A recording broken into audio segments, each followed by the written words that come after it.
Tienes un sueño. Es siempre igual. Es verano y te encuentras en medio de un trigal, cerca de tu ciudad natal. Hace un día precioso.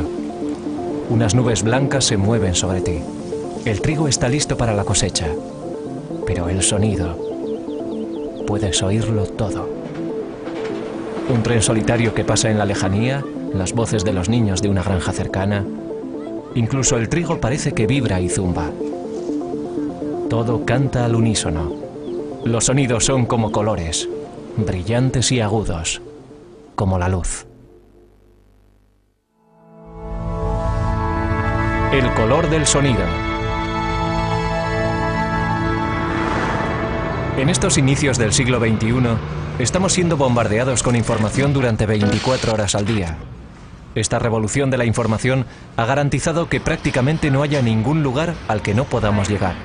Mucha gente percibe esos cambios como esencialmente visuales, pero nuestro entorno sonoro también está cambiando rápidamente y puede tener un impacto mayor del que pensamos. Del mundo natural al creado por el hombre, del mundo espiritual al cultural. El sonido nos rodea completamente y desempeña un papel crucial en nuestra comprensión de las cosas. Así que, para empezar, ¿qué es el sonido? El sonido es un fenómeno muy interesante porque, de algún modo, puede considerarse una reacción humana a la actividad física del aire. Nada es un sonido hasta que alguien no lo oye. Pero el movimiento en el aire es en forma de onda. Todo el mundo sabe que se puede meter la mano en un estanque, moverla adelante y atrás y las ondas se irán extendiendo sobre la superficie del agua. Si quiero hacer un sonido que todo el mundo pueda oír en una habitación, tengo que enviar ondas similares a través del aire, que es como un mar. Estamos en el fondo de la atmósfera y hacemos ondas en el aire que nos rodea. Y cuando lo hacemos, las ondas sonoras viajan, llegan al oído del oyente y el aumento y disminución de la presión hacen que el tímpano vibre y el oyente tenga esa reacción psicológica de «estoy oyendo un sonido». Debemos entender el sonido como algo que se mueve a través del aire, cuando las moléculas chocan en él y notamos esa presión.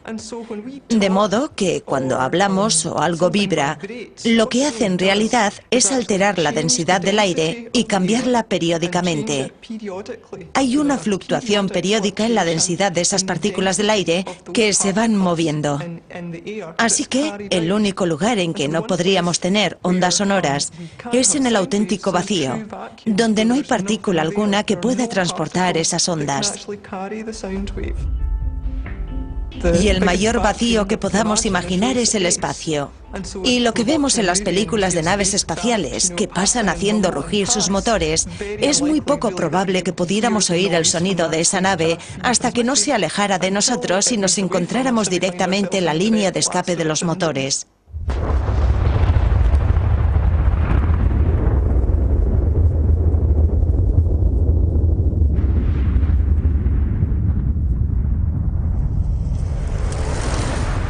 Para la mayoría de nosotros, en nuestras vidas cotidianas, el sonido se reduce a una cuestión: lo bajo o lo alto que sea. El volumen del sonido es algo difícil de medir y describir cuantitativamente, porque depende de la respuesta particular del oyente, y los oídos de las personas son muy diferentes en ese aspecto. Pero en general la amplitud de la vibración, que es a qué altura se eleva la presión y hasta dónde cae dentro de sus ciclos, es el aspecto fundamental a la hora de determinar el volumen del sonido. Este medidor de nivel de sonido mide la cantidad de energía que hay en el sonido, que está relacionada con la amplitud, y la mide en la llamada escala de presión sonora o escala de decibelios. El término decibelio procede de Alexander Graham Bell, que inventó el teléfono y que trató los problemas de audición de los sordos. Cada vez que el nivel de decibelios aumenta en 10, es que la intensidad del sonido o la energía contenida en él crece en un factor de 10. Por ejemplo, podemos medir el nivel de presión sonora de esta habitación. Cuando dejo de hablar, tenemos un nivel de presión ambiental. Y baja hasta 37 decibelios, que es bastante silenciosa. Es el tipo de nivel que se espera tener en un dormitorio de noche.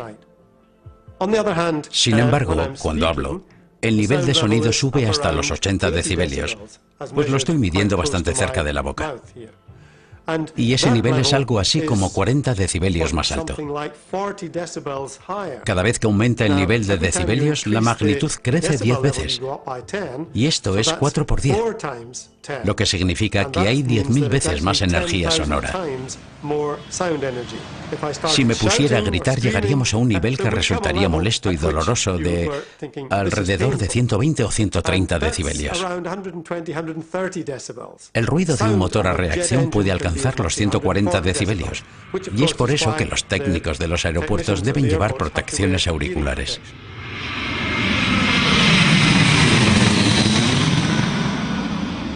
Pero aún más complejo que el sonido que oímos es la forma en que lo hacemos. El oído es uno de los órganos más intrincados y multifacéticos del cuerpo humano.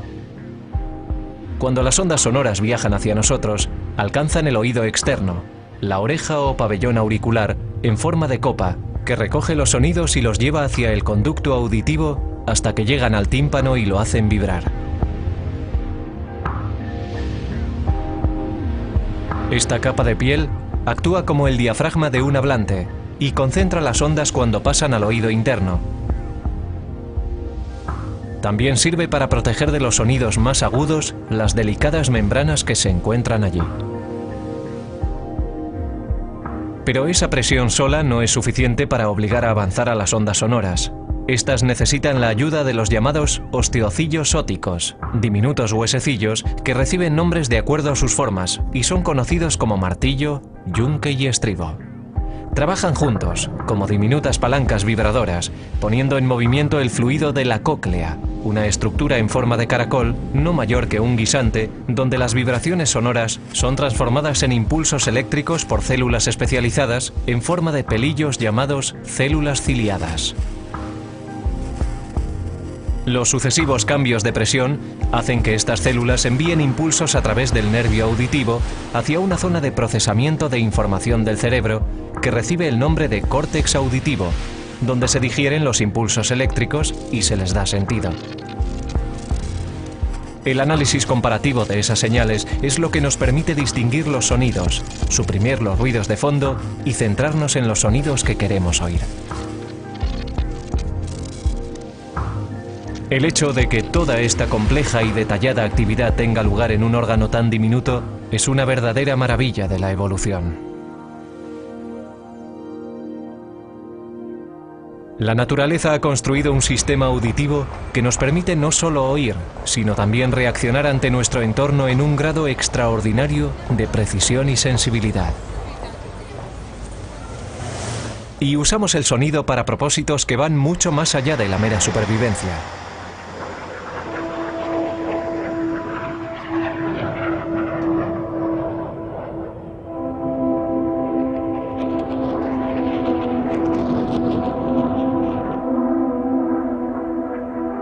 Nada Brahma, un término sánscrito que significa Dios, es sonido y creación, el cosmos. Los creyentes de las religiones del mundo comparten un objetivo final, el de unirse a un poder superior que está más allá de ellos mismos. El camino de esta transformación es la devoción. En las religiones occidentales toma la forma de oraciones, himnos y de las diferentes liturgias cristianas.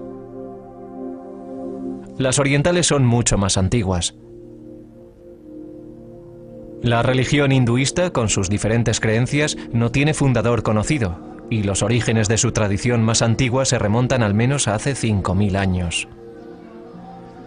Está considerada la religión viva más antigua del mundo. Su gran cantidad de obras literarias, teológicas y filosóficas tiene una conexión particularmente profunda con el sonido, en forma de mantras. Pero, ¿qué son los mantras? Es muy difícil definir qué es un mantra, pero puede decirse que es un verso o secuencias de versos de las antiguas escrituras hindúes, destinado al uso ritual y como medio de potenciar la concentración y la relajación de la mente. Un mantra es una forma sonora de la divinidad, equivalente a su forma icónica, y a veces es verdaderamente más importante que aquella. Lo curioso es que, por medio de la repetición del mantra, el yogi que practica la meditación se pone en consonancia con Dios. La frecuencia vibratoria de su propia conciencia se pone en consonancia con la frecuencia vibratoria de las conciencias de las divinidades, y esa es la idea fundamental que está detrás de los mantras.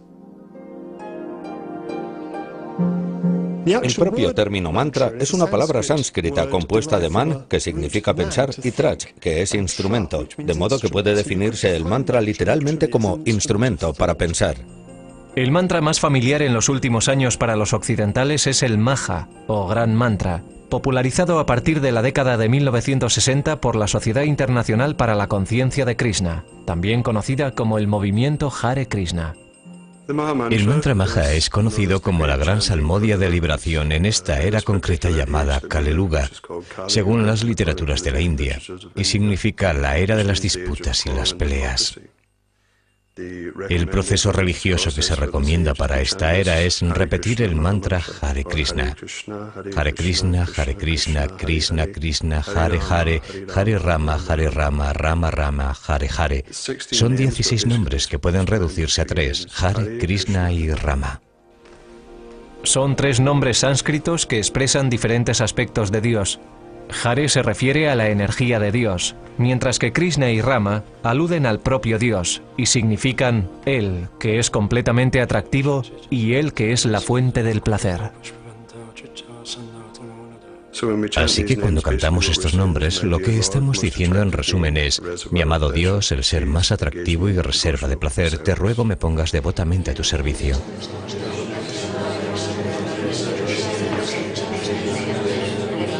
Lo que experimentamos cuando salmodiamos este mantra del Hare Krishna es algo muy sutil.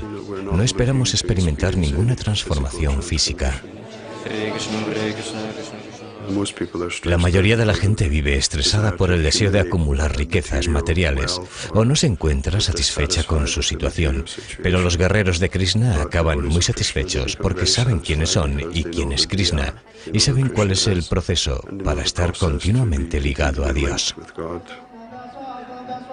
El festival dedicado al dios Shiva, conocido como el Shivaratri, lo celebran anualmente en febrero la mayoría de los hindúes.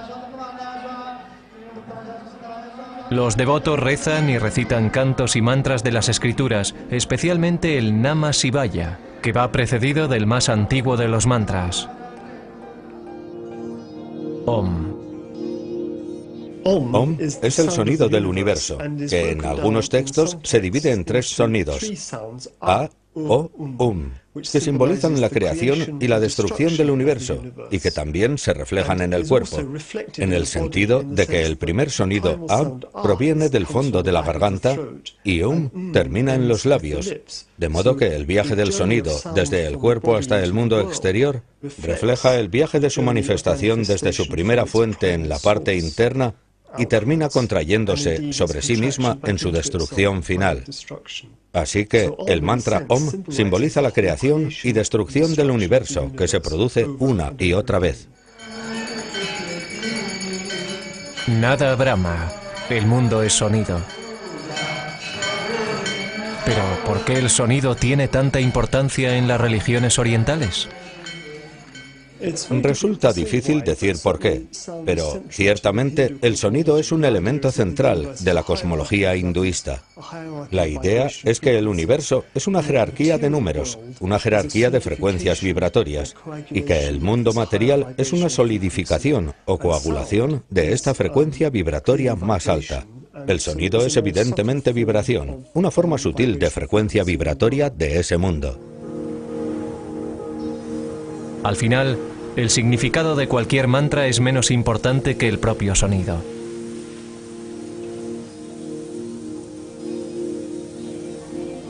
Las vibraciones trabajan más allá del intelecto consciente para acompasarnos a una armonía más importante.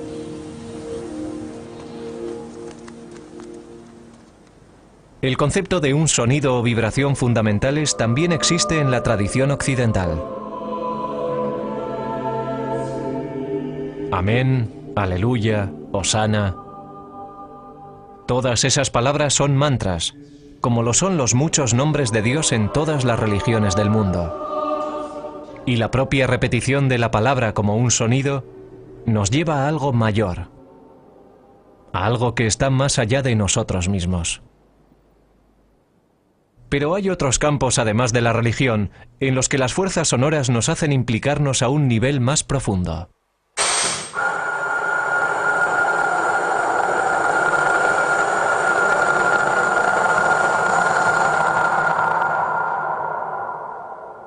Y nuestra habilidad para manipular el sonido ha dado a luz una nueva forma de arte sónico, llamado paisaje sonoro.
Los paisajes sonoros expresan nuestro compromiso con el entorno sonoro y tratan de la relación entre la gente y los sonidos que la rodean, que pueden ser sonidos de la naturaleza, sonidos del entorno rural o del urbano, o podrían ser los sonidos del interior de los edificios o del sistema de transporte, por ejemplo. Trata de los sonidos que encontramos en nuestra vida cotidiana. El movimiento comenzó a finales de la década de 1960 y principio del 70 en Canadá, de la mano de un compositor llamado Murray Schafer, que ideó el llamado Proyecto del Paisaje Sonoro, que pretendía abordar la idea de la polución acústica de una manera positiva, fijándose en los atributos positivos del entorno sonoro natural. En primer lugar, pretendían ampliar la conciencia de las cuestiones a las que se enfrentaban las ciudades, con el rápido aumento del ruido del tráfico y de las máquinas, y de todo el barullo característico de las ciudades, y utilizarlo para mejorar las vidas de la gente a largo plazo. Ese venía a ser su objetivo político. Y se le ocurrieron una serie de ideas y de términos que aún hoy seguimos usando, como el de los hitos o monumentos sonoros, que serían el equivalente sonoro de los puntos atractivos o monumentos de las ciudades, es decir, sonidos que definen un lugar concreto y que pueden servir para que la gente se oriente.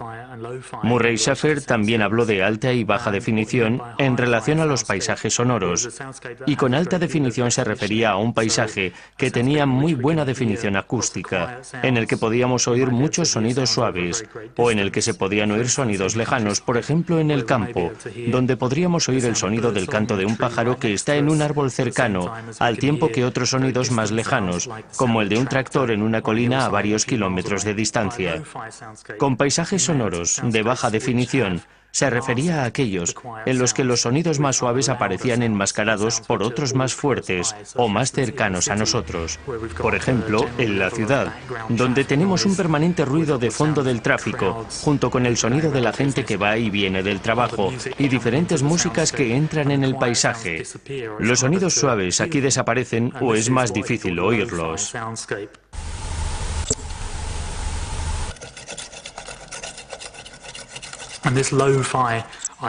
Y esta idea de la baja definición es muy importante, pues ha influido mucho en cierta estética urbana del arte sonoro.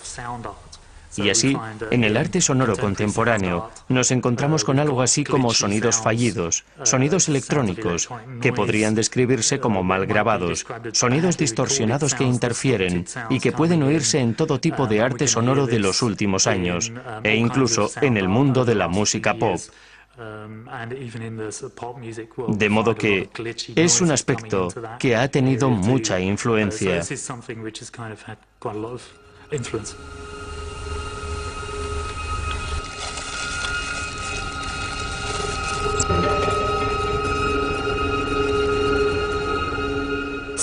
Los paisajes sonoros pueden considerarse música o también arte sonoro, y hay un debate interminable sobre si son una u otra cosa. Pero, en última instancia, consiste en la práctica de la escucha y en el modo en que escuchamos a nuestro entorno, y eso es lo que debe ser.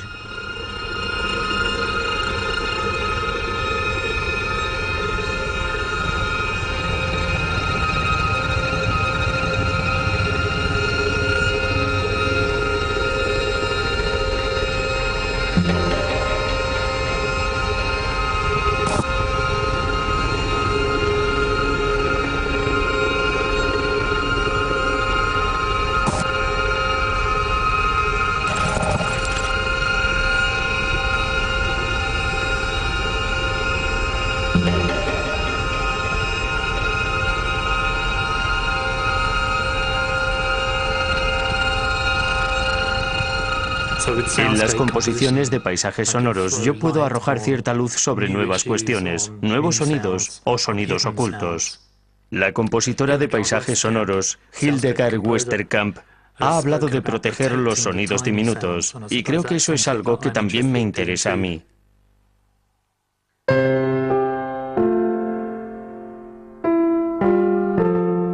Oímos el mundo antes de nacer.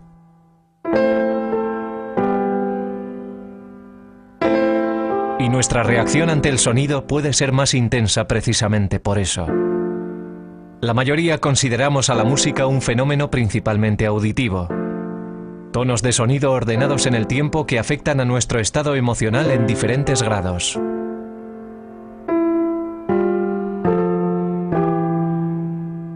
Pero una investigación desarrollada en la Universidad de Edimburgo está elaborando una teoría sobre la estrecha conexión que la música guarda con una función básica: el movimiento. Todos los movimientos intencionados que requieren cierta habilidad consisten de un modo u otro en superar obstáculos, en pasar de un estado a otro, y lo importante es cómo se hace ese paso entre uno y otro. La teoría que pretende explicar esa cuestión y lo que nos dicen los experimentos es que la fuerza directora y el patrón de ese movimiento hábil es una función específica del cerebro, un patrón concreto que tiene su fórmula matemática. Somos como el Toyota Lexus del mundo animal. No somos muy buenos en nada en concreto, pero podemos hacer casi cualquier cosa. Tenemos la habilidad de mover nuestros cuerpos de cualquier manera y además también podemos aprender. Y podemos llegar a ser gimnastas o corredores de velocidad o jugadores de dardos, que son todos diferentes tipos de movimientos que requieren habilidad. No tenemos predisposición a hacer ninguno de ellos, pero podemos desarrollarnos. Y esta plasticidad del control de nuestro movimiento también significa que podemos convertir el aspecto puramente funcional del movimiento, que nos permite desplazarnos por el mundo, en algo diferente. Y podemos esculpir el sonido con la música y pintar música para crear algo artístico, jugando con ella. Así que el arte y la música son un modo de celebración del movimiento y de cómo lo controlamos.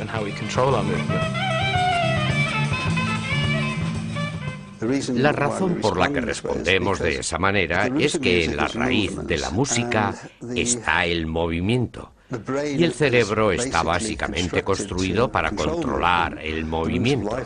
El recorrido de la vida es de hecho movimiento. Y lo que hacemos funcionar con la música es el sistema de movimiento del cerebro que se usa para todo tipo de cosas. En este caso concreto, para expresar sentimientos a través de la danza o del gesto o de lo que sea. Tenemos un músico que quiere interpretar algo, expresar algo, para lo que tendrá que moverse de una determinada manera y producir un sonido que un bailarín debe escuchar para moverse de un modo en concreto. Midiendo los movimientos que hace el músico y el sonido que produce y los movimientos de los bailarines, deberíamos poder relacionar ese gesto, esa expresión, con el movimiento del sonido y cómo éste influye en el cuerpo.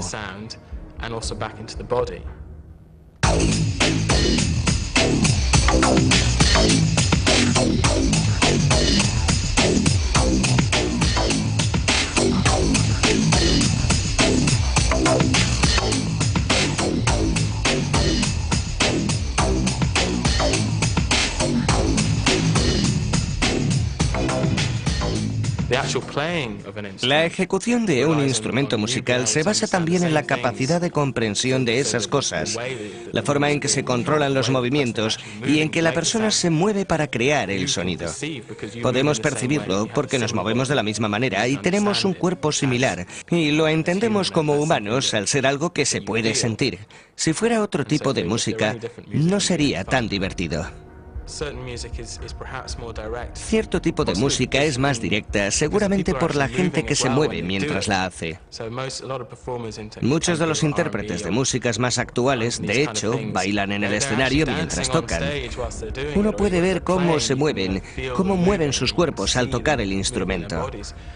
Mientras que hay músicas mucho más complejas en que hay que ponerse en situación, hay que tocar unas partituras que son muy complicadas y si te estuvieras moviendo de un lado a otro del local, no podrías interpretarlas. Debes permanecer quieto para hacerlo, pues hay que concentrar mucha atención y destreza en la ejecución de piezas rápidas y muy complicadas. Si te dejas llevar demasiado y empiezas a mover la cabeza como Stevie Wonder o así, te resultará más difícil tocar.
Creo que es una especie de intercambio. A veces se escriben cosas que son tan difíciles de tocar que no es posible dejarse llevar mientras tocas, pues tienes que concentrar todo el movimiento en la producción del sonido, mientras que con otras músicas la gente tiene que moverse mientras la ejecuta, y eso da mayor color al asunto, especialmente en la interpretación.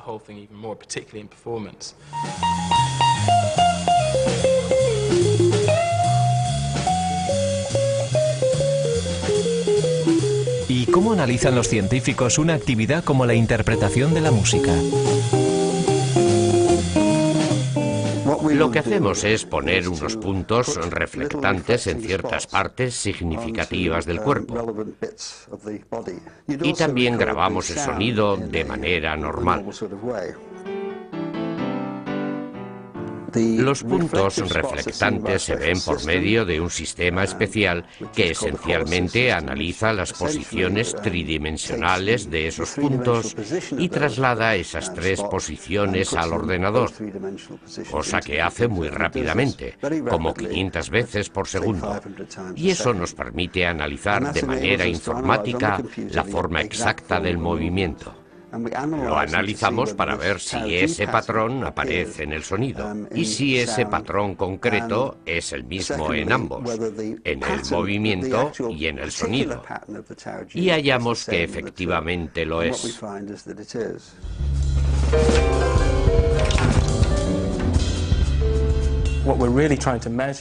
Lo que estamos tratando de medir cuantitativamente es cómo una idea pasa de la mente de un músico, por ejemplo un pianista, y llega hasta sus dedos y al sonido, para ir a la mente de otros músicos a través de sus oídos y de vuelta a través de sus dedos hasta los palillos y hasta el sonido de un símbolo. Suena bastante abstracto, pero es fácil, como oyente individual, oír un motivo o un gesto en alguna parte de la ejecución y relacionar ese mismo patrón con el símbolo apropiado del teclado o de la batería. Hay cosas perfectamente reconocibles y sonidos claramente diferenciados.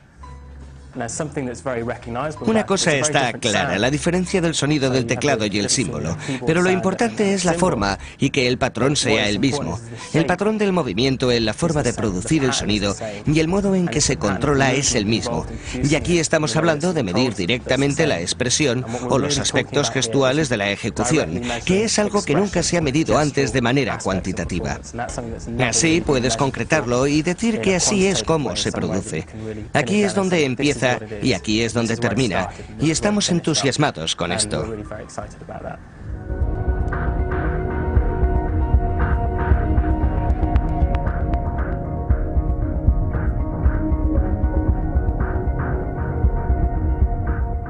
La razón para interpretar música es hacer música y punto.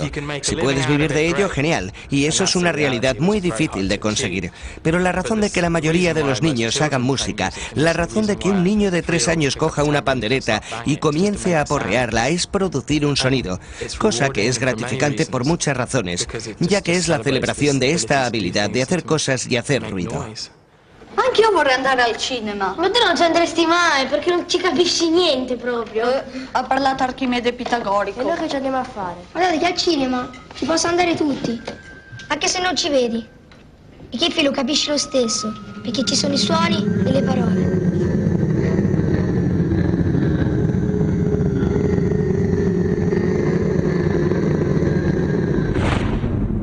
Se dice que el cine no es más que un niño con perspectiva renacentista, lo que puede explicar nuestra preferencia por las imágenes sobre el sonido, la idea de que ver es creer.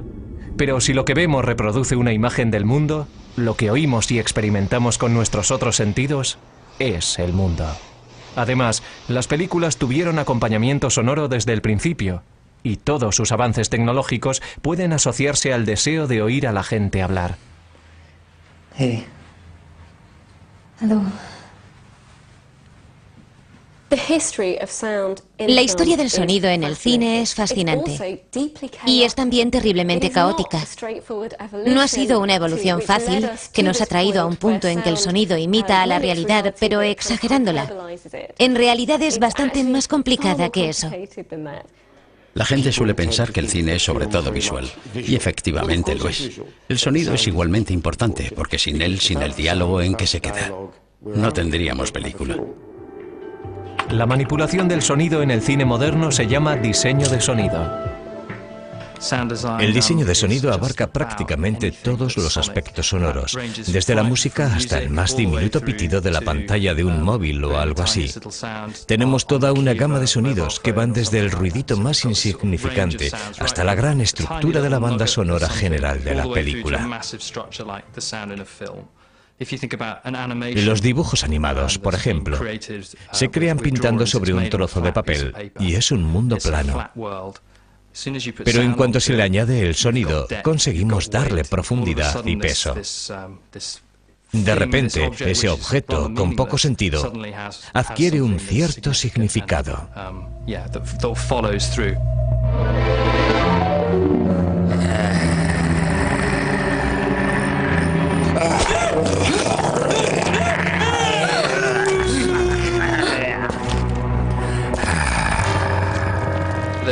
Hubo una época muy al principio del cine sonoro en que el encargado de sonido era la persona más importante del plató. El equipo era muy voluminoso y pesado, además de terriblemente caro, y una vez que se ponía a grabar algo no se podía parar. Así que toda la filmación del musical en Hollywood se basaba en el sonido. Si algo funcionaba mal en la máquina del sonido, toda aquella gente, la orquesta que tocaba allí en directo, los bailarines y los cantantes tenían que parar. Había que poner un cartucho nuevo o lo que fuera y volver a empezar. Hoy hay muchas ocasiones en las que tomar el sonido in situ puede ser peligroso, pues es difícil grabar algo de calidad aceptable en directo. Pero ahora muchas de esas cosas se arreglan o se hacen en el proceso de postproducción. Alrededor del 95% del sonido de una película se crea en postproducción, así que el sonido real no se graba in situ. La razón de recrear el sonido es, aparte de los problemas técnicos que puede haber en directo, el propio proceso creativo, el hecho de que estamos creando el ambiente y la tensión necesarias. El sonido puede dar vida a un personaje y hacernos entender lo que está pasando por su cabeza. O puede aclarar o hacer ver a la audiencia lo que las cosas de su entorno provocan en el personaje. En una película de terror, por ejemplo. El personaje está sentado ahí y el director se centra en sus ojos. La persona está aterrorizada, pero los espectadores no saben qué es lo que le asusta. De modo que, si nos centramos en la parte externa de su cabeza, en una clásica película de terror, pensaríamos que hay algo feo, verdaderamente terrorífico, que viene a matar a esa persona, o a comérsela, o a hacerle algo malo. Y nosotros podemos crear ese sentimiento por medio de la música y de los efectos de sonido. También lo podemos conseguir por medio de la respiración o por algún otro elemento, como un animal que se dirige hacia el personaje. Internamente se puede provocar un sentimiento muy del estilo de Hitchcock, trabajando con las tensiones y con lo que pueda estar pensando la otra persona. La película Chantaje o La chica de Londres de Hitchcock se empezó a filmar como película muda, pero el cine sonoro cobró tanta fuerza durante la producción que no tuvieron más remedio que cambiarla. En esta película, una joven es seducida por el hombre equivocado, que trata de desviarla de su ordenada vida. El hombre la lleva a su habitación y trata de violarla. Vemos cómo la mano de la chica se agarra a las cortinas y consigue coger un cuchillo con el que lo apuñala. A la mañana siguiente, ella está en la tienda de sus padres, desayunando, y se ve claramente que está traumatizada. Y hay una mujer con una voz molesta y chirriante, algo claramente intencionado.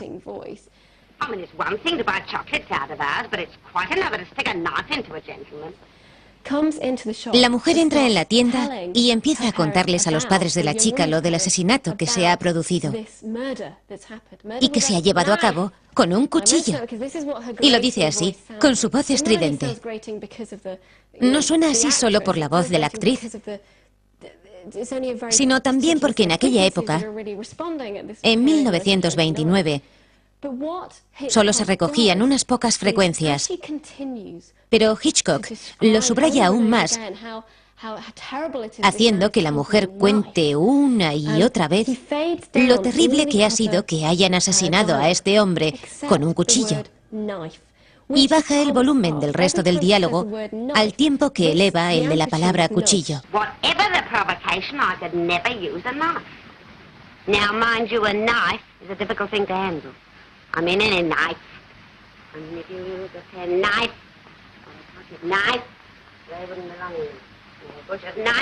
Vamos viendo cómo la cámara se centra en la mujer, que tiene delante un cuchillo para cortar el pan del desayuno. Y cada vez que oye la palabra cuchillo, y por supuesto nosotros también la oímos perfectamente porque se ha elevado su volumen, ella pega un respingo y se va asustando cada vez más a medida que oye repetir la palabra, hasta que acaba soltando el cuchillo. Es un ejemplo muy creativo del uso subjetivo del sonido muy temprano, cuando todavía era el segundo o tercer año en que se utilizaba.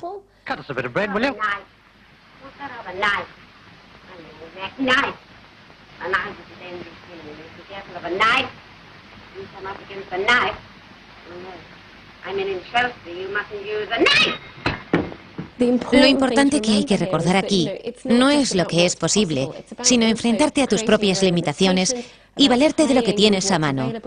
Pues como Randy Thumb dice, los sonidos reales son verdaderamente complejos. En manos de un auténtico diseñador de sonido, el sonido puede llevarte a otro lugar, puede inducir ese estado de meditación. El sonido te ayuda a estar allí, te lleva a ese otro lugar y te ayuda también a superar tu incredulidad.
El documentalista y grabador de sonidos Chris Watson es conocido por haber trabajado con David Attenborough y se ha especializado en la grabación de sonidos de animales, hábitats y atmósferas de todo el planeta.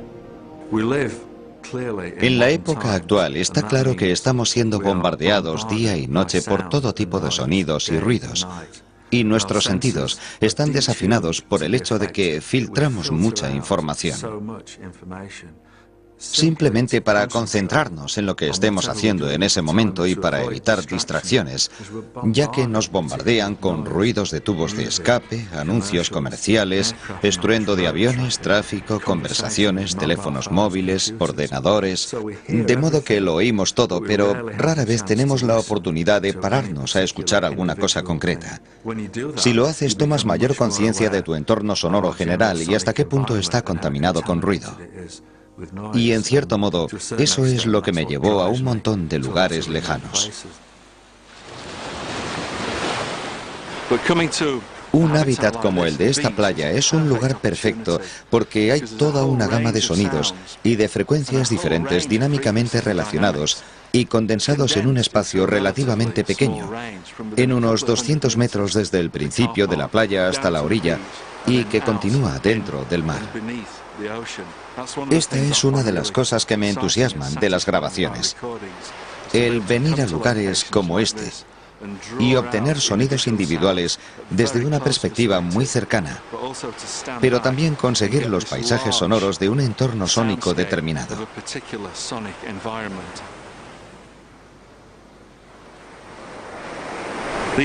Estos son dos de mis instrumentos favoritos en este momento.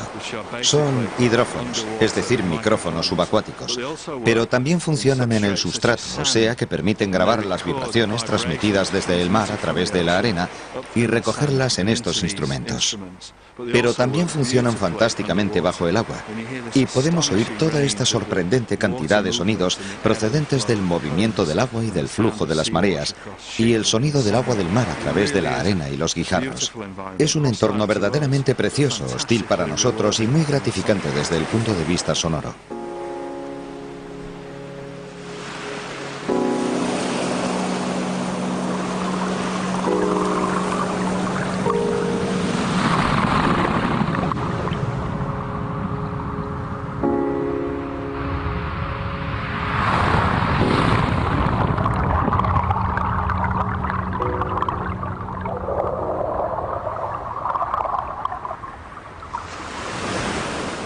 No nos podemos imaginar cómo sería un lugar en el que nunca podremos estar, en el que no podemos oír en condiciones normales, bajo la arena o bajo el agua, porque es un lugar terriblemente hostil, donde no sobreviviríamos mucho tiempo, pero es también un lugar asombroso para el sonido.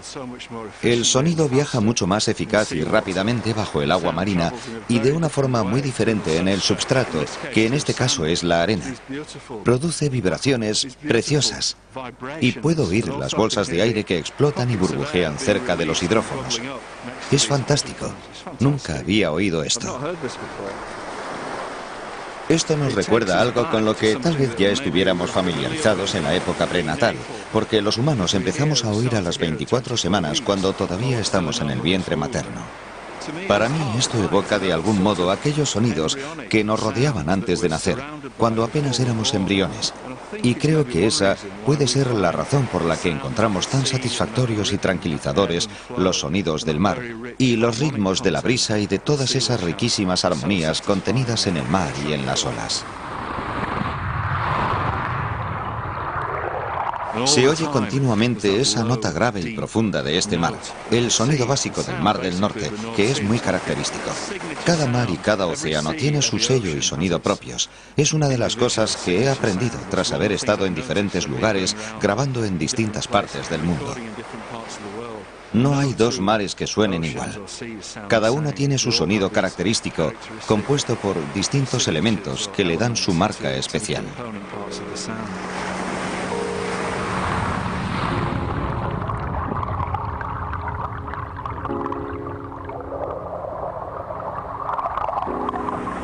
Asombroso.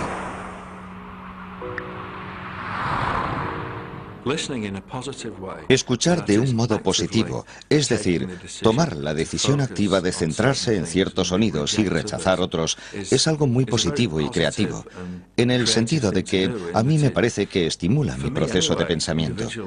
Me hace pensar tal vez de manera más lateral sobre la solución de problemas o cómo puedo obtener rendimientos creativos de algo. Me hace pensar de una manera diferente. Y por eso lo encuentro muy satisfactorio. Una cosa que me encanta es hacer grabaciones de sonidos en lugares de transición, como este sitio en que la tierra y la playa se mezclan y se forma esta especie de formidable matorral, bajo y muy resistente. Pero es un lugar por el que podríamos pasear todos los días sin oír demasiado, a no ser que nos agachemos en esta mini jungla y nos metamos en este micromundo. Es fantástico poder tirar los micrófonos y tratar de escuchar los sonidos cotidianos que hay a nuestros pies y que normalmente no advertimos, porque pasamos sobre ellos sin escucharlos de manera adecuada. Y también es una técnica muy buena usar los micrófonos desde una perspectiva muy cercana, integrándolos en este entorno.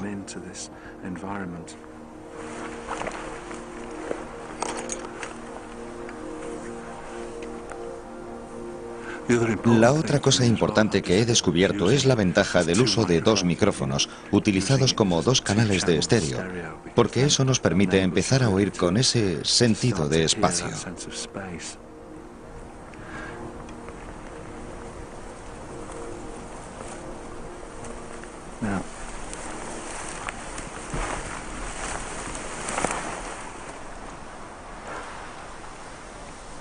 Todo el mundo cambia cuando bajas aquí.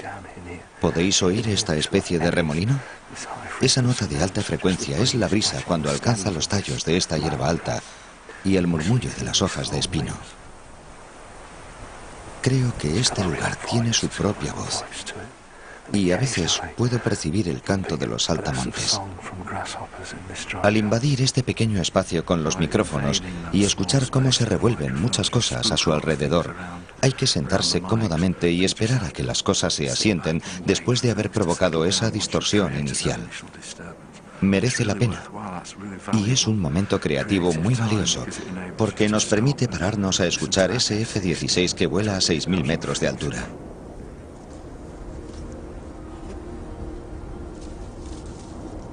Ahí abajo hay todo un mundo que normalmente no tenemos muchas ocasiones de escuchar.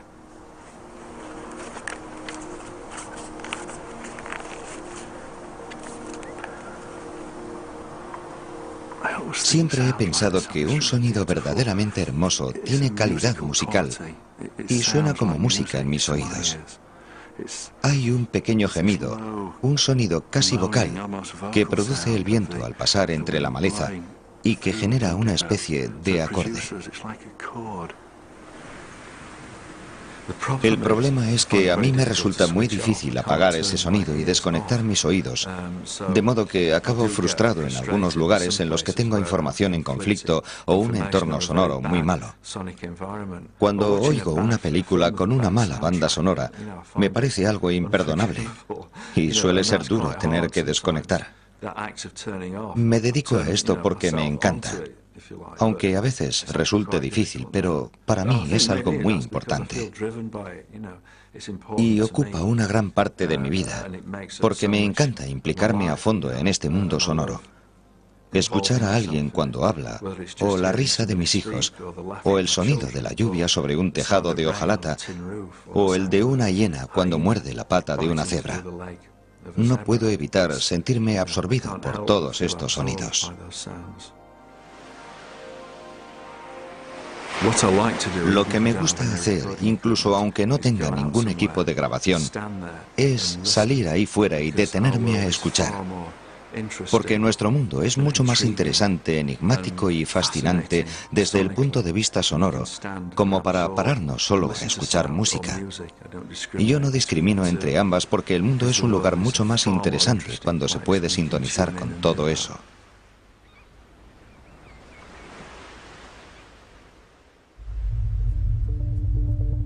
El fenómeno del sonido es un fenómeno de inmersión, y esta perturbación de energía mecánica que se mueve a través de la materia en forma de ondas nos afecta como ninguna otra.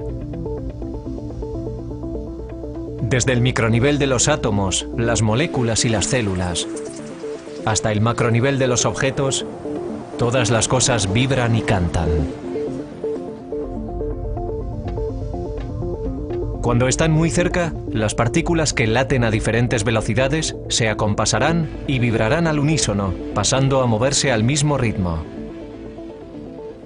Nuestras ondas cerebrales hacen lo mismo en momentos de empatía.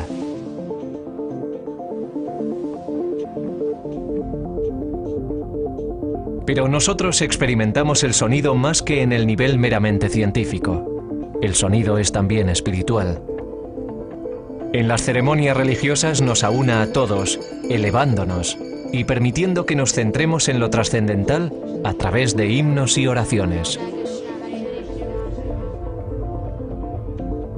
Completa nuestra comprensión de lo que vemos y en la forma de música, tal vez la forma más elevada de todas, el sonido puede suscitar casi cualquier estado emocional.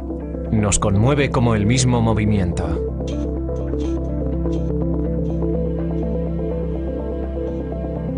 La tecnología ha permitido que este mundo de sonido se haya personalizado más. Nos movemos en el entorno urbano como actores de nuestra propia película, con iPods y reproductores de MP3 que alteran nuestro sentido del tiempo y el espacio. ¿Pero tiene este aislamiento una parte negativa? Escuchar con más atención los sonidos que nos rodean completa y enriquece nuestra comprensión. Es lo contrario del lento descenso al mundo de la distracción constante que cada vez más define nuestra cultura consumista. Y deberíamos recordar que es bueno tener un oído siempre abierto y escuchar.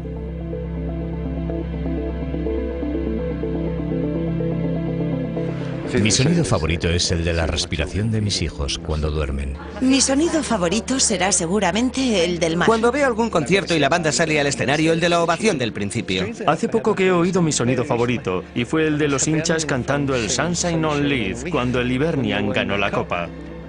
El sonido que menos me gusta es el de un motor al arrancar. No me gusta nada. Me da hasta miedo.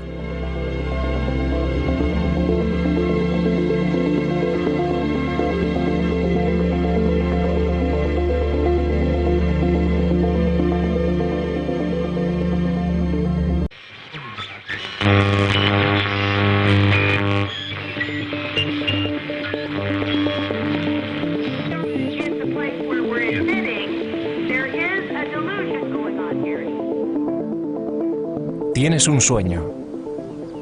Es siempre igual. Es verano y te encuentras en medio de un trigal, cerca de tu ciudad natal. Hace un día precioso. Unas nubes blancas se mueven sobre ti. El trigo está listo para la cosecha. Pero el sonido, puedes oírlo todo. Un tren solitario que pasa en la lejanía, las voces de los niños de una granja cercana. Incluso el trigo parece que vibra y zumba. Todo canta al unísono. Los sonidos son como colores, brillantes y agudos, como la luz. El color del sonido. En estos inicios del siglo XXI, estamos siendo bombardeados con información durante 24 horas al día. Esta revolución de la información ha garantizado que prácticamente no haya ningún lugar al que no podamos llegar. Mucha gente percibe esos cambios como esencialmente visuales, pero nuestro entorno sonoro también está cambiando rápidamente y puede tener un impacto mayor del que pensamos. Del mundo natural al creado por el hombre, del mundo espiritual al cultural. El sonido nos rodea completamente y desempeña un papel crucial en nuestra comprensión de las cosas. Así que, para empezar, ¿qué es el sonido?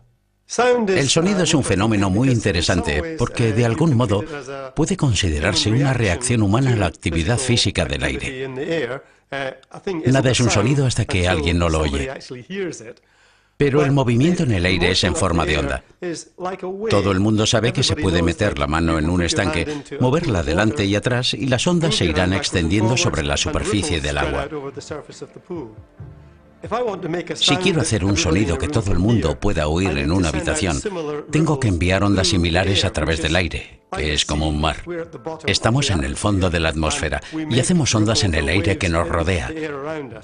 Y cuando lo hacemos, las ondas sonoras viajan, llegan al oído del oyente, y el aumento y disminución de la presión hacen que el tímpano vibre y el oyente tenga esa reacción psicológica de «estoy oyendo un sonido». Debemos entender el sonido como algo que se mueve a través del aire, cuando las moléculas chocan en él y notamos esa presión. De modo que cuando hablamos o algo vibra, lo que hace en realidad es alterar la densidad del aire y cambiarla periódicamente. Hay una fluctuación periódica en la densidad de esas partículas del aire que es... Los del mundo comparten un objetivo final, el de unirse a un poder superior que está más allá de ellos mismos. El camino de esta transformación es la devoción. En las religiones occidentales toma la forma de oraciones, himnos y de las diferentes liturgias cristianas. Las orientales son mucho más antiguas. La religión hinduista, con sus diferentes creencias, no tiene fundador conocido, y los orígenes de su tradición más antigua se remontan al menos a hace 5000 años. Está considerada la religión viva más antigua del mundo. Su gran cantidad de obras literarias, teológicas y filosóficas tiene una conexión particularmente profunda con el sonido, en forma de mantras. Pero, ¿qué son los mantras? Es muy difícil definir qué es un mantra, pero puede decirse que es un verso o secuencias de versos de las antiguas escrituras hindúes, destinado al uso ritual y como medio de potenciar la concentración y la relajación de la mente. Un mantra es una forma sonora de la divinidad, equivalente a su forma icónica, y a veces es verdaderamente más importante que aquella. Lo curioso es que, por medio de la repetición del mantra, el yogi que practica la meditación se pone en consonancia con Dios. La frecuencia vibratoria de su propia conciencia se pone en consonancia con la frecuencia vibratoria de las conciencias de las divinidades, y esa es la idea fundamental que está detrás de los mantras. El propio término mantra es una palabra sánscrita compuesta de man, que significa pensar, y trach, que es instrumento, de modo que puede definirse el mantra literalmente como instrumento para pensar. El mantra más familiar en los últimos años para los occidentales es el Maha, o Gran Mantra, popularizado a partir de la década de 1960 por la Sociedad Internacional para la Conciencia de Krishna, también conocida como el movimiento Hare Krishna. El mantra Maha es conocido como la gran salmodia de liberación en esta era concreta llamada Kali Yuga, según las literaturas de la India, y significa la era de las disputas y las peleas. El proceso religioso que se recomienda para esta era es repetir el mantra Hare Krishna. Hare Krishna, Hare Krishna, Krishna Krishna, Hare Hare, Hare Rama, Rama Rama, Hare Hare. Son 16 nombres que pueden reducirse a 3, Hare, Krishna y Rama. Son 3 nombres sánscritos que expresan diferentes aspectos de Dios. Hare se refiere a la energía de Dios, mientras que Krishna y Rama aluden al propio Dios y significan Él, que es completamente atractivo. Y creo que eso es algo que también me interesa a mí.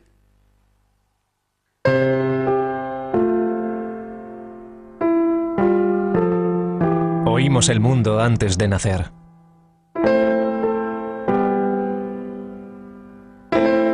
Y nuestra reacción ante el sonido puede ser más intensa precisamente por eso. La mayoría consideramos a la música un fenómeno principalmente auditivo. Tonos de sonido ordenados en el tiempo que afectan a nuestro estado emocional en diferentes grados.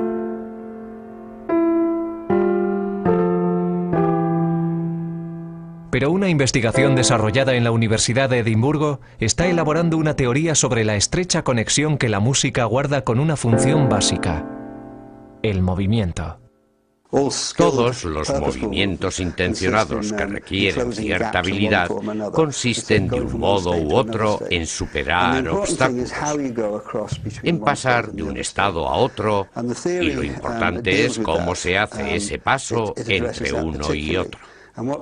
La teoría que pretende explicar esa cuestión y lo que nos dicen los experimentos es que la fuerza directora y el patrón de ese movimiento hábil es una función específica del cerebro, un patrón concreto que tiene su fórmula matemática. Somos como el Toyota Lexus del mundo animal. No somos muy buenos en nada en concreto, pero podemos hacer casi cualquier cosa. Tenemos la habilidad de mover nuestros cuerpos de cualquier manera y además también podemos aprender. Y podemos llegar a ser gimnastas o corredores de velocidad o jugadores de dardos, que son todos diferentes tipos de movimientos que requieren habilidad. No tenemos predisposición a hacer ninguno de ellos, pero podemos desarrollarnos. Y esta plasticidad del control de nuestro movimiento también significa que podemos convertir el aspecto puramente funcional del movimiento, que nos permite desplazarnos por el mundo, en algo diferente. Y podemos esculpir el sonido con la música y pintar música para crear algo artístico, jugando con ella. Así que el arte y la música son un modo de celebración del movimiento y de cómo lo controlamos.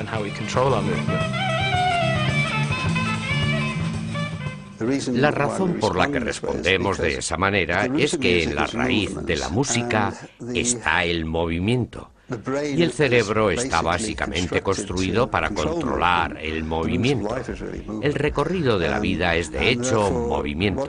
Y lo que hacemos funcionar con la música es el sistema de movimiento del cerebro que se usa para todo tipo de cosas. En este caso concreto, para expresar sentimientos a través de la danza o del gesto o de lo que sea. Tenemos...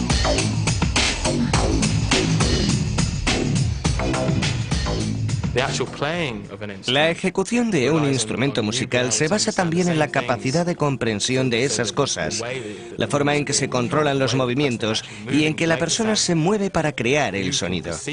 Podemos percibirlo porque nos movemos de la misma manera y tenemos un cuerpo similar, y lo entendemos como humanos al ser algo que se puede sentir. Si fuera otro tipo de música, no sería tan divertido. Cierto tipo de música es más directa, seguramente por la gente que se mueve mientras la hace. Muchos de los intérpretes de músicas más actuales, de hecho, bailan en el escenario mientras tocan. Uno puede ver cómo se mueven, cómo mueven sus cuerpos al tocar el instrumento.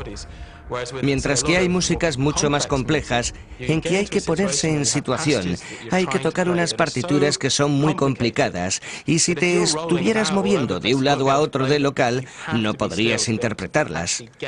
Debes permanecer quieto para hacerlo, pues hay que concentrar mucha atención y destreza en la ejecución de piezas rápidas y muy complicadas. Si te dejas llevar demasiado y empiezas a mover la cabeza como Stevie Wonder o así, te resultará más difícil tocar.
Fondo en este mundo sonoro. Escuchar a alguien cuando habla, o la risa de mis hijos, o el sonido de la lluvia sobre un tejado de hojalata, o el de una hiena cuando muerde la pata de una cebra. No puedo evitar sentirme absorbido por todos estos sonidos. Lo que me gusta hacer, incluso aunque no tenga ningún equipo de grabación, es salir ahí fuera y detenerme a escuchar. Porque nuestro mundo es mucho más interesante, enigmático y fascinante desde el punto de vista sonoro, como para pararnos solo a escuchar música. Y yo no discrimino entre ambas porque el mundo es un lugar mucho más interesante cuando se puede sintonizar con todo eso.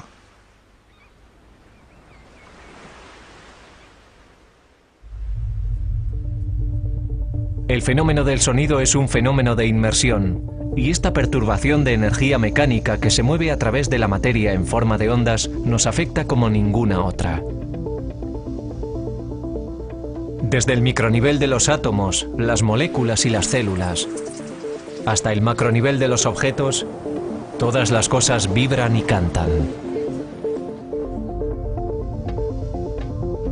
Cuando están muy cerca, las partículas que laten a diferentes velocidades se acompasarán y vibrarán al unísono, pasando a moverse al mismo ritmo. Nuestras ondas cerebrales hacen lo mismo en momentos de empatía.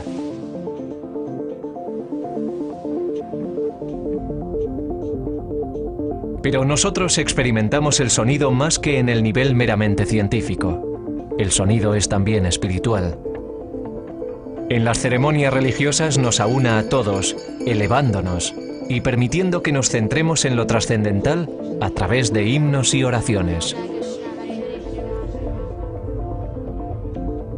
Completa nuestra comprensión de lo que vemos y en la forma de música, tal vez la forma más elevada de todas, el sonido puede suscitar casi cualquier estado emocional. Nos conmueve como el mismo movimiento.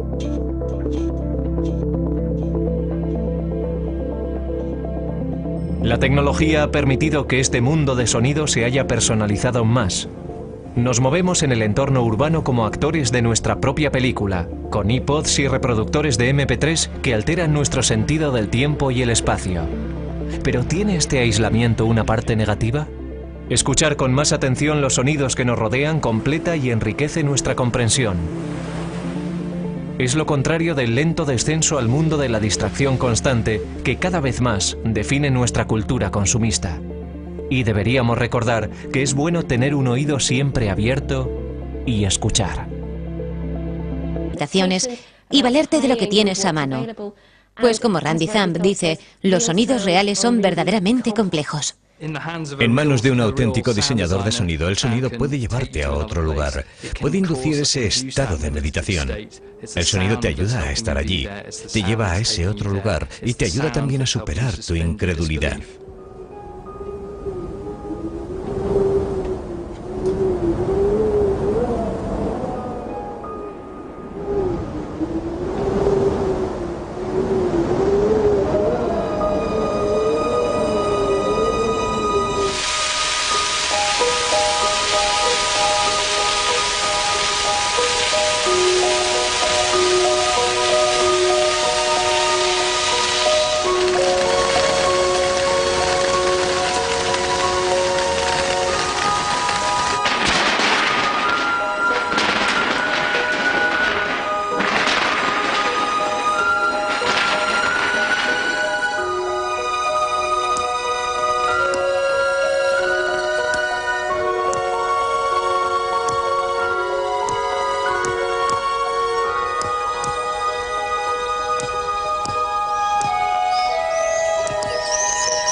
El documentalista y grabador de sonidos Chris Watson es conocido por haber trabajado con David Attenborough y se ha especializado en la grabación de sonidos de animales, hábitats y atmósferas de todo el planeta. En la época actual está claro que estamos siendo bombardeados día y noche por todo tipo de sonidos y ruidos. Y nuestros sentidos están desafinados por el hecho de que filtramos mucha información. Simplemente para concentrarnos en lo que estemos haciendo en ese momento y para evitar distracciones, ya que nos bombardean con ruidos de tubos de escape, anuncios comerciales, estruendo de aviones, tráfico, conversaciones, teléfonos móviles, ordenadores, de modo que lo oímos todo, pero rara vez tenemos la oportunidad de pararnos a escuchar alguna cosa concreta. Si lo haces, tomas mayor conciencia de tu entorno sonoro general y hasta qué punto está contaminado con ruido. Y en cierto modo, eso es lo que me llevó a un montón de lugares lejanos.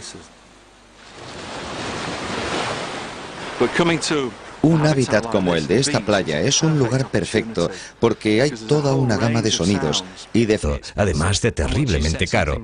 Y una vez que se ponía a grabar algo no se podía parar. Así que toda la filmación del musical en Hollywood se basaba en el sonido.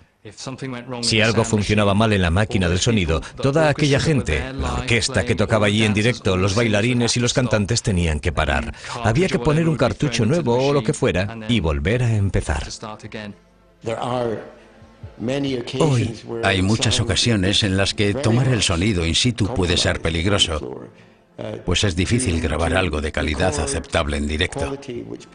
Pero ahora muchas de esas cosas se arreglan o se hacen en el proceso de postproducción. Alrededor del 95% del sonido de una película se crea en postproducción, así que el sonido real no se graba in situ.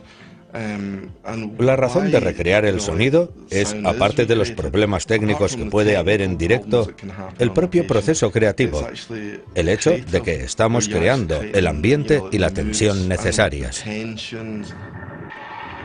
El sonido puede dar vida a un personaje y hacernos entender lo que está pasando por su cabeza. O puede aclarar o hacer ver a la audiencia lo que las cosas de su entorno provocan en el personaje. En una película de terror, por ejemplo. El personaje está sentado ahí y el director se centra en sus ojos. La persona está aterrorizada, pero los espectadores no saben qué es lo que le asusta. De modo que, si nos centramos en la parte externa de su cabeza, en una clásica película de terror, pensaríamos que hay algo feo, verdaderamente terrorífico, que viene a matar a esa persona, o a comérsela, o a hacerle algo malo. Y nosotros podemos crear ese sentimiento por medio de la música y de los efectos de sonido. También lo podemos conseguir por medio de la respiración o por algún otro elemento, como un animal que se dirige hacia el personaje. Internamente se puede provocar un sentimiento muy del estilo de Hitchcock, trabajando con las tensiones y con lo que pueda estar pensando la otra persona. La película Chantaje o La chica de Londres de Hitchcock se empezó a filmar como película muda, pero el cine sonoro cobró tanta fuerza durante la producción que no tuvieron más remedio que cambiarla. En esta película, una joven es seducida por el hombre equivocado, que trata de desviarla de su ordenada vida. El hombre la lleva a su habitación y trata de violarla. Vemos cómo la mano de la chica se agarra a las cortinas y consigue coger un cuchillo con el que lo apuñala. A la mañana siguiente, ella está en la tienda de sus padres. De los problemas técnicos que puede haber en directo, el propio proceso creativo, el hecho de que estamos creando el ambiente y la tensión necesarias. El sonido puede dar vida a un personaje y hacernos entender lo que está pasando por su cabeza. O puede aclarar o hacer ver a la audiencia lo que las cosas de su entorno provocan en el personaje. En una película de terror, por ejemplo. El personaje está sentado ahí y el director se centra en sus ojos. La persona está aterrorizada, pero los espectadores no saben qué es lo que le asusta. De modo que, si nos centramos en la parte externa de su cabeza, en una clásica película de terror, pensaríamos que hay algo feo, verdaderamente terrorífico, que viene a matar a esa persona, o a comérsela, o a hacerle algo malo. Y nosotros podemos crear ese sentimiento por medio de la música y de los efectos de sonido. También lo podemos conseguir por medio de la respiración o por algún otro elemento, como un animal que se dirige hacia el personaje. Internamente se puede provocar un sentimiento muy del estilo de Hitchcock, trabajando con las tensiones y con lo que pueda estar pensando la otra persona. La película Chantaje o La chica de Londres de Hitchcock se empezó a filmar como película muda, pero el cine sonoro cobró tanta fuerza durante la producción que no tuvieron más remedio que cambiarla. En esta película, una joven es seducida por el hombre equivocado, que trata de desviarla de su ordenada vida. El hombre la lleva a su habitación y trata de violarla. Vemos cómo la mano de la chica se agarra a las cortinas y consigue coger un cuchillo con el que lo apuñala. A la mañana siguiente, ella está en la tienda de sus padres, desayunando, y se ve claramente que está traumatizada. Y hay una mujer con una voz molesta y chirriante, algo claramente intencionado.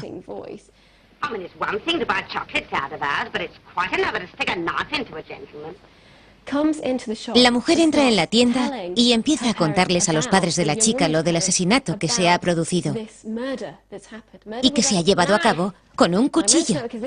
Y lo dice así, con su voz estridente. No suena así solo por la voz de la actriz, sino también porque en aquella época, en 1929, solo se recogían unas pocas frecuencias. Pero Hitchcock lo subraya aún más, haciendo que la mujer cuente una y otra vez lo terrible que ha sido que haya... Básicamente construido para controlar el movimiento. El recorrido de la vida es de hecho movimiento. Y lo que hacemos funcionar con la música es el sistema de movimiento del cerebro que se usa para todo tipo de cosas. En este caso concreto, para expresar sentimientos a través de la danza o del gesto o de lo que sea. Tenemos un músico que quiere interpretar algo, expresar algo, para lo que tendrá que moverse de una determinada manera y producir un sonido que un bailarín debe escuchar para moverse de un modo en concreto. Midiendo los movimientos que hace el músico y el sonido que produce y los movimientos de los bailarines, deberíamos poder relacionar ese gesto, esa expresión, con el movimiento del sonido y cómo éste influye en el cuerpo.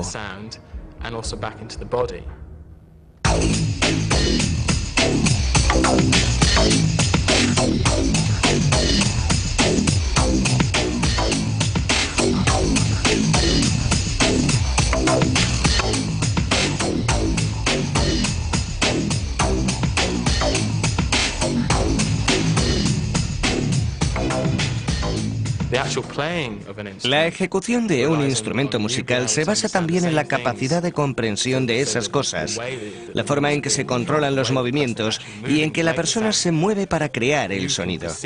Podemos percibirlo porque nos movemos de la misma manera y tenemos un cuerpo similar, y lo entendemos como humanos al ser algo que se puede sentir. Si fuera otro tipo de música, no sería tan divertido. Cierto tipo de música es más directa, seguramente por la gente que se mueve mientras la hace. Muchos de los intérpretes de músicas más actuales, de hecho, bailan en el escenario mientras tocan. Uno puede ver cómo se mueven, cómo mueven sus cuerpos al tocar el instrumento. Mientras que hay músicas mucho más complejas en que hay que ponerse en situación, hay que tocar unas partituras que son muy complicadas y si te estuvieras moviendo de un lado a otro del local, no podrías interpretarlas. Debes permanecer quieto para hacerlo, pues hay que concentrar mucha atención y destreza en la ejecución de piezas rápidas y muy complicadas. Si te dejas llevar demasiado y empiezas a mover la cabeza como Stevie Wonder o así, te resultará más difícil tocar.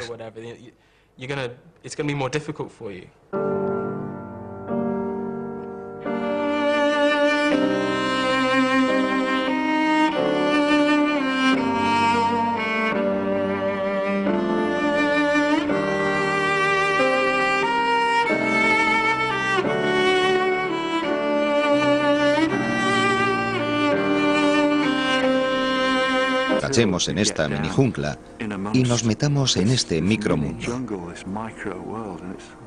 Es fantástico poder tirar los micrófonos y tratar de escuchar los sonidos cotidianos que hay a nuestros pies y que normalmente no advertimos, porque pasamos sobre ellos sin escucharlos de manera adecuada.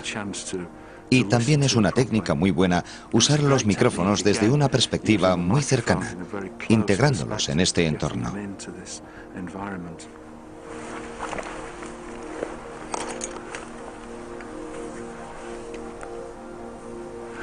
La otra cosa importante que he descubierto es la ventaja del uso de dos micrófonos, utilizados como dos canales de estéreo, porque eso nos permite empezar a oír con ese sentido de espacio.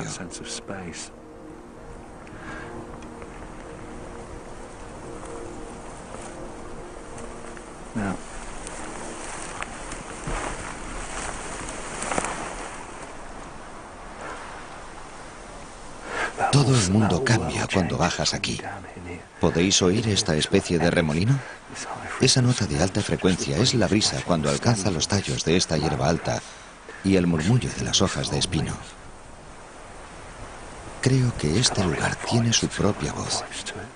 y a veces puedo percibir el canto de los saltamontes.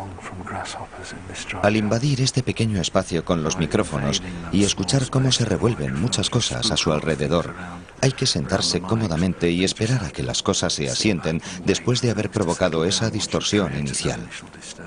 Merece la pena. Y es un momento creativo muy valioso, porque nos permite pararnos a escuchar ese F-16 que vuela a 6.000 metros de altura.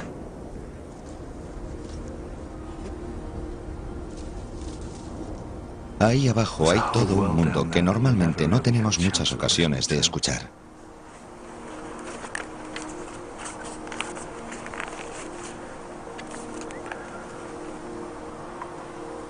Siempre he pensado que un sonido verdaderamente hermoso tiene calidad musical y suena como música en mis oídos. Hay un pequeño gemido, un sonido casi vocal, que produce el viento al pasar entre la maleza y que genera una especie de acorde. El problema es que a mí me resulta muy difícil apagar ese sonido y desconectar mis oídos, de modo que acabo frustrado en algunos lugares en los que tengo información en conflicto o un entorno sonoro muy malo. Cuando oigo una película con una mala banda sonora, me parece algo imperdonable y suele ser duro tener que desconectar. Me dedico a esto porque me encanta, aunque a veces resulte difícil, pero para mí es algo muy importante. Escalados por otros más fuertes o más cercanos a nosotros. Por ejemplo, en la ciudad, donde tenemos un permanente ruido de fondo del tráfico, junto con el sonido de la gente que va y viene del trabajo y diferentes músicas que entran en el paisaje. Los sonidos suaves aquí desaparecen o es más difícil oírlos.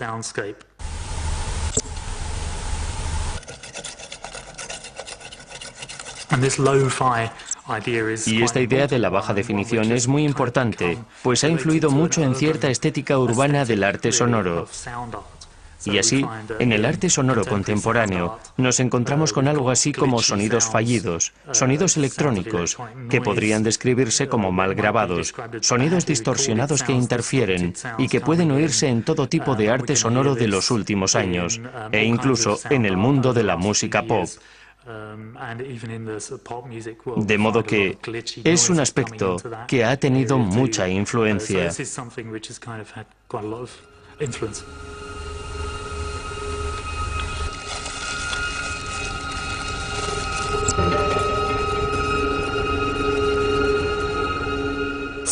Los paisajes sonoros pueden considerarse música o también arte sonoro, y hay un debate interminable sobre si son una u otra cosa. Pero, en última instancia, consiste en la práctica de la escucha y en el modo en que escuchamos a nuestro entorno, y eso es lo que debe ser.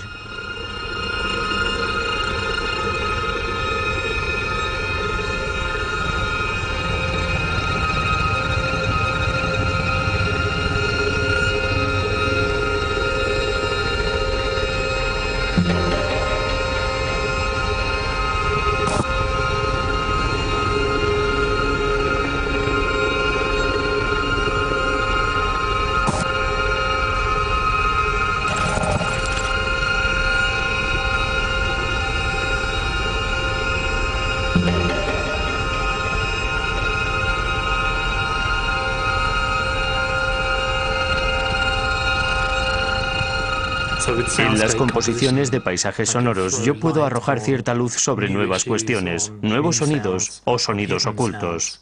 La compositora de paisajes sonoros, Hildegard Westerkamp, ha hablado de proteger los sonidos diminutos, y creo que eso es algo que también me interesa a mí.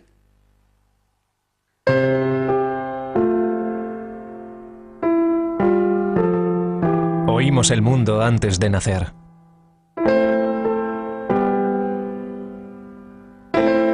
Y nuestra reacción ante el sonido puede ser más intensa precisamente por eso. La mayoría consideramos a la música un fenómeno principalmente auditivo. Tonos...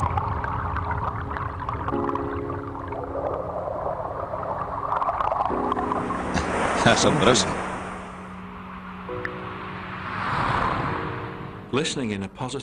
Escuchar de un modo positivo, es decir, tomar la decisión activa de centrarse en ciertos sonidos y rechazar otros, es algo muy positivo y creativo, en el sentido de que a mí me parece que estimula mi proceso de pensamiento. Me hace pensar tal vez de manera más lateral sobre la solución de problemas o cómo puedo obtener rendimientos creativos de algo. Me hace pensar de una manera diferente. Y por eso lo encuentro muy satisfactorio. Una cosa que me encanta es hacer grabaciones de sonidos en lugares de transición, como este sitio en que la tierra y la playa se mezclan y se forma esta especie de formidable matorral, bajo y muy resistente. Pero es un lugar por el que podríamos pasear todos los días sin oír demasiado, a no ser que nos agachemos en esta mini jungla y nos metamos en este micromundo. Es fantástico poder tirar los micrófonos y tratar de escuchar los sonidos cotidianos que hay a nuestros pies y que normalmente no advertimos, porque pasamos sobre ellos sin escucharlos de manera adecuada. Y también es una técnica muy buena usar los micrófonos desde una perspectiva muy cercana, integrándolos en este entorno.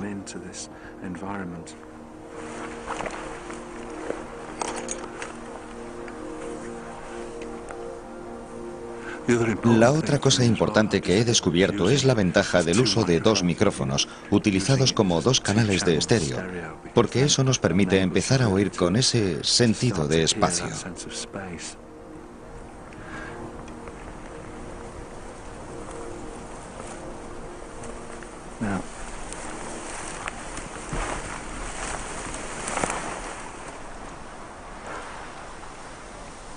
Todo el mundo cambia cuando bajas aquí.